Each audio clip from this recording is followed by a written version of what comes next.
Uniós csúcsnál mi két célt akarunk elérni, az ukránokat ne engedjük be, a pénzünket meg ne engedjük ki.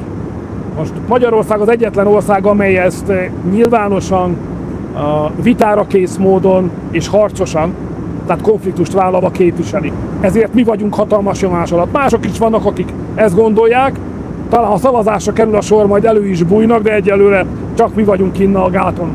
És ezért óriási nyomás nehezedik minden alkalommal rám, illetve Magyarországra a csúcson, az ukrán és az ahhoz kapcsolódó pénzügyek kérdésében. De amikor én megérkezek egy békemenet után, itt nincs miről beszélni. Nem arról van szó, hogy én mit gondolok, és csak nem is arról, hogy mit gondol a magyar kormány. Itt is nem a világ végén van Brüsszel, kapnak híreket, hát mindenki láthatja, Magyarországnak van egy álláspontja, ez a nép, a magyar nemzet álláspontja. Nem fogunk róla elmozdulni, nem érdemes, különösen nem érdemes vehemesen melbetámadni a magyar miniszterelnököt, ilyenkor mindig könnyebb dolgom van.